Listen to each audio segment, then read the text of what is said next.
Bueno, pues está, tal y como lo adelantamos aquí en el estudio con nosotros, coordinador de Morena en el Senado, Ricardo Monreal, presidente de la Junta de Coordinación Política del Senado de la República. ¿Cómo estás, mi querido Ricardo? Hoy preocupado, muy pues con las tragedias y con todo este tema, que no podemos estar de otra manera más que muy consternados.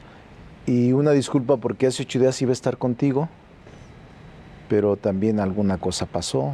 Bueno, pasó, entre otras cosas, el fallo del tribunal. Sí, del pero tribunal yo tuve electoral. una cosa urgente. Ajá. Y por eso no pude estar contigo y ahora cubro ese compromiso. Te pido una disculpa a ti y a todo el auditorio. Al contrario, yo te agradezco que estés aquí. Me dices, estoy triste y preocupado. Es que hay un montón de cosas por las que estar tristes y preocupados. De entrada, esta tragedia en el metro, qué cosa. Sí, sí. Dice Claudia Sheinbaum que fue un incidente, ¿no? Esto. Bueno, el dolor humano nunca puede pasar tan fácil. Yo creo que es un tema, creo que ya fijó la posición Claudia, que me pareció que lo hizo con mucho valor, con una actitud muy serena, pero muy firme. Creo que el hecho de haber comentado que serían los dictámenes tanto de la Fiscalía como el de una auditoría o peritaje externo ayuda. Yo la vi con seriedad, con aplomo, obviamente consternada. Nadie desea eso y yo le creo a Claudia, creo que va a resolver el tema. Pero a través de los peritajes. Pueden tomar mucho tiempo, no, pues ya nos la sabemos, ¿no? Pero ahí no me meto en el tiempo ni tampoco en la parte técnica, porque no es mi función, no soy técnico, pero me quedo con lo expresado. Y creo que ambos, tanto Marcelo Ebrard ayer o antier, como ella, dieron la cara y están expresando su determinación de someterse o de someter a la investigación. Los resultados que surjan tendrán consecuencias jurídicas, pero en este momento me parece que lo más delicado, Adela, son la pérdida de vidas humanas. No, sin duda, es los una heridos, es dolorosísimo. Es una tragedia que nadie puede ni medrar ni tampoco generar especulaciones sobre un hecho tan lamentable que... Pero tiene consecuencias políticas, sin duda, Ricardo. Sin duda, pero no deja de ser deleznable el que quieran o que quienes lo hagan usen políticamente un hecho tan lamentable. Yo no lo haré, es decir, me parece no solo deleznable, es despreciable que un ser humano aproveche el dolor de otros para tratar de utilizarlo electoral o políticamente, aunque como tú dices, políticamente... Pues tiene que tener un costo. Tiene un costo, ¿no? pero yo creo que es así. Pero bueno, esperamos que los dictámenes arrojen la verdad, que creo que la ciudadanía es lo que quiere, la verdad, no quiere otra cosa, Adela, pero sí es lamentable y nuestra solidaridad para todas las familias. En el 2015 dijo Marcelo Ebrard, lo que hay que hacer es menos política y más responsabilidad, hablando de la línea 12 y eso es lo que hay que hacer, ¿no? Sí, tiene que haber responsables. Es una buena expresión. Yo vi antier, creo, en la mañanera del presidente López Obrador, lo vi a él bien, muy categórico, diciendo, aquí estoy, no estoy fuera de ningún contexto, lo que yo tenga que responder y de las acciones y conductas que tenga que enfrentar, aquí estoy. O sea, me pareció una buena decisión y una determinación muy afortunada, porque finalmente... ¿Diario ves las mañaneras, Ricardo? Trato de estar totalmente en concordancia con lo que creo, y una de las cosas que creo es del presidente de la República, y por supuesto diario ¿Diario te avientas toda la mañanera? Casi diario, salvo cuando tengo algún desayuno tempranero o una sesión de la Cámara tempranera. ¿La viste hoy, por ejemplo? Hoy no la vi, por ejemplo. Ah, bueno, déjame hoy te no la digo, vi por ejemplo, hoy dijo el presidente... Un desayuno tempranero. Hoy dijo el presidente que, pues la verdad, los medios nos habíamos pasado en el amarillismo, como si la nota tuviera otro color que no fuera el rojo sangre, ¿no? Y dijo los medios nacionales y los medios internacionales, porque en la época neoliberal, a ver, ¿no? Sí, sí, mira, el presidente, hoy no lo vi, pero creo seriamente, incluso escribió un libro sobre Madero, una experiencia inacabada, que lo publicó por Rúa hace un año, creo, pero, o menos. Yo sí creo, Adela, que es una etapa difícil para todos. Me gustaría que hubiese una relación más afable, no la hay, pero creo, porque he vivido muchos años en la actividad pública, de servidor público, más de 40 años. Y del legislador. De legislador, 3 veces diputado federal, y 3 veces senador. Sí. Y una gobernador, y una jefe de la delegación Cuauhtémoc, que fue una experiencia extraordinaria. Pero en toda esta experiencia de mi vida pública, la mayor parte he sido opositor. Te podría decir sin lugar a dudas, sí podríamos hacer el recuento y podríamos hacer la investigación en la historia reciente, que no ha habido un presidente tan atacado como él, mediáticamente, de veras, o sea, tus expresiones me hacen... Sonrío pensar, porque te voy a presentar, ¿no? Me hacen que dudas de eso. No, pues es que hay estadísticas, te las presento, ¿cuántas veces habían sido atacados los presidentes? No, te aseguro que no como él, Y no creo que los medios convencionales hayan tenido una actitud tan confrontativa o de tanta dureza contra un presidente. No lo creo. En todo caso, suponiendo sin conceder, como dice el clásico, qué bueno, ¿no? Pues sí, pues digo, bueno. La prensa debe de ser así, libre. La prensa debe de ser un medio de expresión de la ciudadanía. A mí eso no me preocupa. Pero, repito, sí cambió mucho la relación de medios de comunicación con un presidente de la República. Te lo puedo decir porque mi vida pública ha sido esa. Y he visto que nunca tocaron ni con el pétalo de una crítica al presidente, salvo excepciones. Ay, salvo Ricardo. excepciones. Entonces, yo recuerdo una entrevista colectiva, por cierto, en donde tú participaste, qué dura fuiste con el presidente, siendo candidato. Era candidato. Eso, pero también fui con Calderón y también fui con Peña. ¿Cómo no lo revisamos? No tanto. Mira, lo bueno de esto es que bueno, está la historia. Está la historia. Pero también está la historia, no solo está escrita en los medios de comunicación, sino en los videos. Yo te diría que ahora, de veras, Adela, véanlo con toda objetividad. Hay excepciones, ¿no? Pero ahora está en ese sentido. Pero bueno, a mí me parece que eso es parte de un proceso democrático. ¿Qué te preocupa de lo que está pasando ahorita? Mira, una sociedad polarizada. Está esto... Mira. Yo te hacía mención de que no llegaste el día cuando el tribunal dio el fallo, ¿no? Sí. Eso...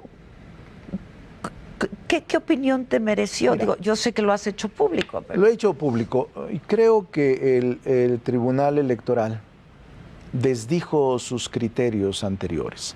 El Tribunal Electoral tiene criterios en donde consideró siempre desmedida, arbitraria, excedida la pena de eliminar el registro a los candidatos.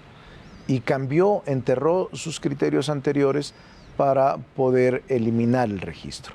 Desde mi punto de vista, es desmedida una sanción de eliminación del registro.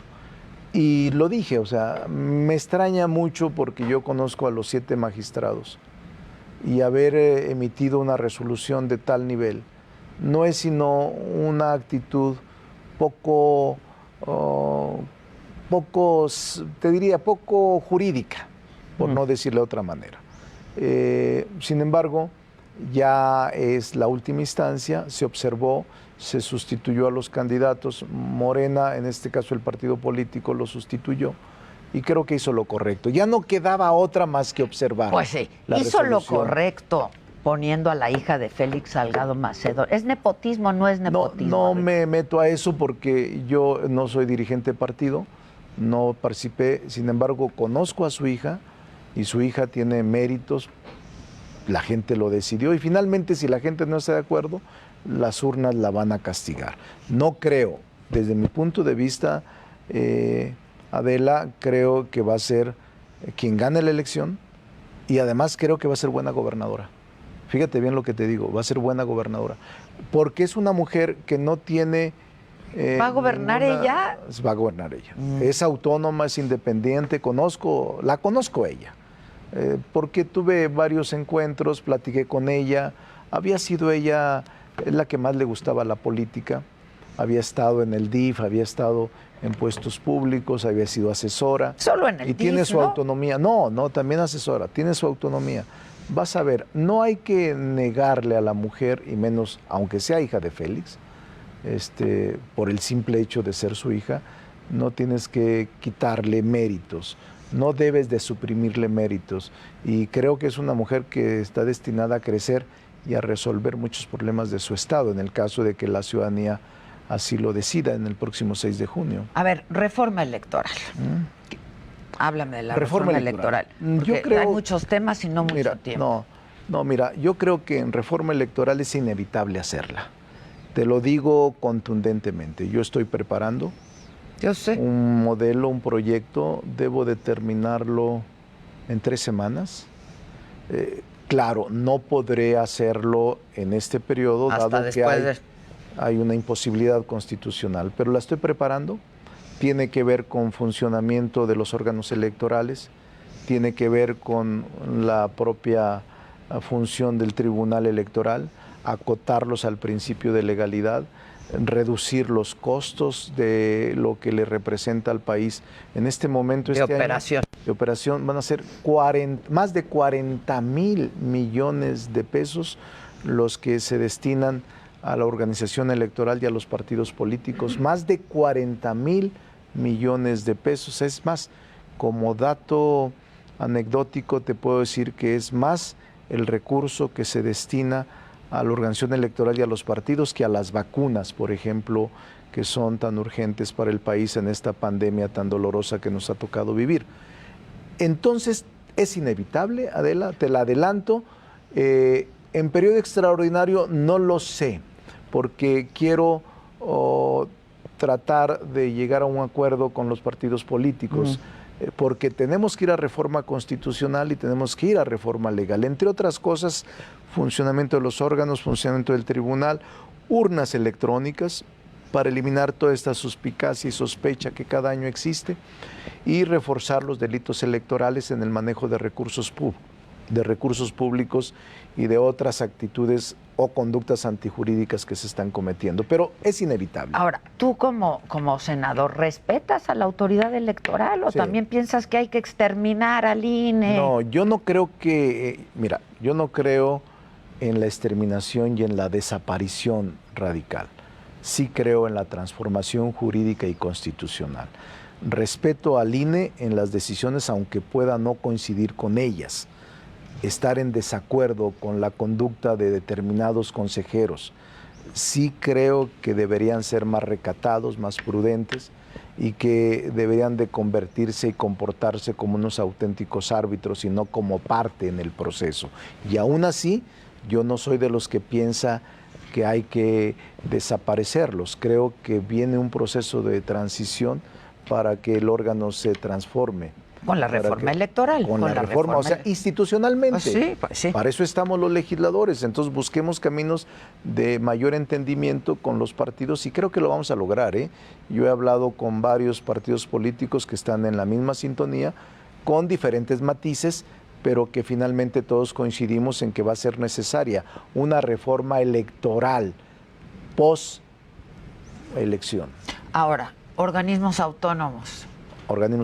Mira, hay una gran discusión que introdujo el presidente de la República sobre la fusión, desaparición o extirpación o erradicación de los órganos electorales, de los órganos autónomos. No, yo creo que hay órganos autónomos que deben de mantenerse. No es que contradiga al presidente, creo que en ese sentido hay órganos que son indispensables para la vida pública del país. ¿Como cuáles? El propio INE, transformado, Banco de México, el INEGI, la Comisión Nacional de Derechos Humanos, son órganos autónomos que deben de permanecer por la función que desarrollan. El Banco de México es clave, pues, imagínate. O la Comisión Nacional de Derechos Humanos. Son muchos los órganos autónomos que con el tiempo se fueron creando. ¿Cuál es el vicio de origen, que es el que yo creo que existe? Cuando se crean estos órganos autónomos, Adela, como todos los órganos colegiados, incluyendo la Corte y los tribunales electorales, agrarios y administrativos, se fueron constituyendo con cuotas de poder. Es decir, se ponen de acuerdo PRI-PAN y normalmente eran sus representantes y personeros los que actualmente están. Entonces, sí creo que se requiere una sacudida para que puedan ingresar académicos, estudiosos del derecho, personas externas a estas, no diría mafias, pero grupos políticos ortodoxos, tradicionales, que no dejan entrar ni siquiera al secretario de acuerdos o a la secretaria de acuerdos que tiene mérito, sino que llega siempre uno de ellos, del mismo equipo, del mismo grupo, de la misma corriente política al interior de los órganos autónomos y de los tribunales. En eso sí creo que debemos modificarlo y en eso sí creo que la selección de candidatos o la selección de magistrados o de consejeros o comisionados, según se llame, el órgano autónomo debe también ser muy profesional y cada vez más imparcial de los partidos y cada vez más imparcial de corrientes políticas del país. En eso sí estoy de acuerdo. No estoy de acuerdo en la desaparición total o a rajatabla de todos los órganos autónomos. Creo que algunos son indispensables mantenerlos. La UNAM, no es de creer, la UNAM, pues la sí, UNAM pues es un órgano autónomo constitucional. Esto que hay detrás, por ejemplo, del transitorio Saldívar, de lo que mucho se ha hablado, ¿no? De que hay pues esta intención clara por parte del Ejecutivo de hacerse de todo el poder y concentrar todo el poder en un solo hombre. No, yo te diría que lo del 13 transitorio, que lo viví, di un debate muy largo sobre eso. La Cámara confirmó la resolución adoptada por el Senado y ya se publicó la reforma, porque vimos el árbol, pero no vimos el bosque. Realmente las reformas legales que hicimos en materia judicial son muy buenas. Escribí un artículo en El País sobre eso, la justicia, el Poder Judicial en México y sus reformas, hace unos días. Pero este transitorio que generó tanta controversia está sub iudice, es decir, no está resuelto, va a quedar en la Corte y creo que la Corte... Pues va a quedar en la Corte juez y parte. No, por eso, pero creo que la mayoría de los ministros de la Corte no lo van a aceptar, es decir, está en la ruta de declarar el 13 transitorio en acción de inconstitucionalidad como una norma inconstitucional, o sea, pero el que lo haga a mí no me molesta ni tampoco me generaría un problema de conciencia. Es parte de la división de poderes y si el Poder Judicial decide declarar una norma inconstitucional, está en su derecho. Nosotros crearemos normas, pero son calificadas por el Poder Judicial. Cabeza de vaca, tú te has pronunciado por la desaparición de poderes en el estado de Tamaulipas. No, mira, cabeza de vaca es un asunto muy, para mí, claro desde el punto de vista jurídico y constitucional. Una vez que la Cámara de Diputados decide quitarle la inmunidad, porque no es fuero, incluso es una larga disertación académica que pudiéramos dar, pero no es fuero, es inmunidad. Cuando se le suprime de la inmunidad, desde ese momento, cuando la Cámara Federal decide mediante resolución y mediante mayoría de votos el suprimir la inmunidad, a partir de ese momento la autoridad que demanda esa inmunidad, quitársela, en este caso la Fiscalía General, puede ser detenido, desde mi punto de vista, y puede ser llamado a comparecer, y si no comparece, con una orden de presentación, así se llama técnicamente en materia del derecho penal, una orden de presentación que se hace a través de los medios de apremio de que dispone el juez de la causa. En el caso de que no se presentara, el propio juez de control puede dictar orden de aprehensión sobre los delitos en los que la Fiscalía lo acusa si el juez considera que hay los elementos suficientes como para judicializar y someter a proceso a el exgobernador. Repito, ya no tiene inmunidad. Sí. Ya no tiene inmunidad. Quiere decir que si él se va, como se especuló que estaba en Estados Unidos, la Fiscalía General de la República puede también enviar una notificación roja, así le llaman, tú lo sabes, ponen a disposición de la ficha Interpol, roja, claro. la Interpol, y lo detienen en cualquier momento provisionalmente para efectos de extradición y de someterlo a proceso. Para mí, él no tiene ningún fuero, puede ser detenido en cualquier momento y el Congreso debería observar la resolución de la Cámara de Diputados para nombrar gobernador sustituto. La notificación al Congreso local no es para que ellos decidan si tiene o no fuero, porque él no tiene doble fuero, no tiene doble inmunidad, solo tiene uno. Y en materia de jerarquía constitucional prevalece la Constitución General de la República, el artículo 111. Entonces, no, primero la Corte debe de desechar como improcedente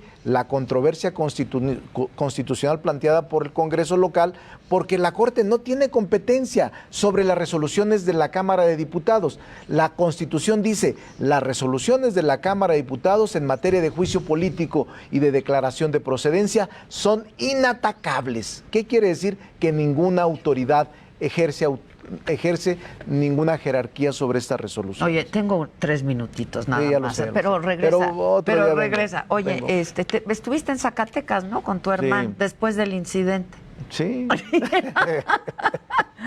Pero mira, sí, yo quiero mucho a mi familia, tú sabes, somos 14 hermanos, muchos. Somos casi la mitad de la mitad mujeres y hombres, y todos actuamos con mucha solidaridad. Pero siempre hay hermano incómodo. No, no tenemos. ¿No? Todos son cómodos. Hermanas y hermanos. Aquel se pasó de cómodo. Pero no, mira, yo vi todo, ya, ¿para qué te comento? Lo vi todo la expresión. Hablé con él, conozco a Chío, es una candidata de Juchipila, dijo, no, doctor, de verdad, en lo más mínimo ni sentí, ni me agredió, ni tampoco siempre ha sido muy respetuoso. No, David es una gente de primera. David, yo te diría que es el mejor de los Monreal, de los 14. David es un hombre sensible, es una gente de primera, es un hombre que vive muy cerca de mi padre en el campo y abrevó su sabiduría de mi padre porque vivió con él los últimos años, David. Y David es un hombre sensible, producto de la cultura del esfuerzo y muy inteligente. Y si la gente decide, va a responder con mucha eficacia, pero es la gente la que va a decidir. Pero sí fui a un desayuno con mis hermanas, me convocó la mayor, que es Leticia, y que es doctora. Pronto llegaste a la campaña. Es doctora, fue el domingo, es doctora, y mi hermano, que es ingeniero agrónomo, son los dos mayores, y nos convocaron a todos. Antes iba a haber un debate el domingo, y nos invitaron a desayunar y a decirnos, es una orden casi familiar, todos ayudemos a David. La cofradía. Oye, tengo un minuto. Es que venía en la mañana oyendo a Germán Martínez, que es el más calderonista de los morenistas, ¿no? Sí. ¿Suma? Mira, Germán Martínez... 30 segundos. Es un hombre inteligente, cuidadoso. Lo que dice lo respeto yo, pero es muy inteligente. Yo te diría que Germán Martínez se inscribe en los políticos contemporáneos que dicen y hacen lo que piensan. Muy libre, de mucha autonomía, que yo lo respeto y lo estimo. Yo sé que tú quieres ser presidente de la República. Eso después te lo contesto. Ahorita no. No, pero sé que quieres. Y es que hablabas de Claudia Sheinbaum, hablabas de Marcelo Ebrard. Y son muy buenos los dos. Los veo a los tres ahí. Y ¿no? Si ellos son, yo voy a sumarme. No tengo problema con eso. No soy ambicioso, vulgar. Hoy no quiero hablar de eso, pero sí quiero decirte una cosa. Si es Claudia, sería muy buena presidenta. Muy buena presidenta. Estoy seguro, es mujer honesta, honrada y capaz. Y si es Marcelo, para mí es el mejor funcionario del presidente. Es el más eficaz, Marcelo, del presidente. Pues se encarga de todo. ¿Cada cuándo ves al presidente? Para serte franco, sí, mínimo cada 8 o 10 días. ¿Y le expresas tus preocupaciones? Sí, platicamos de la agenda legislativa y platicamos cuando él me pregunta, porque soy cuidadoso con él, me pregunta sobre temas políticos, contesto. Ricardo Monreal, muchas gracias. Regresa y hablamos largo. Gracias. Saludos gracias a todos, ustedes, como siempre, por su atención y compañía. Nos vemos y nos escuchamos mañana. Hasta entonces. No, pues a media hora.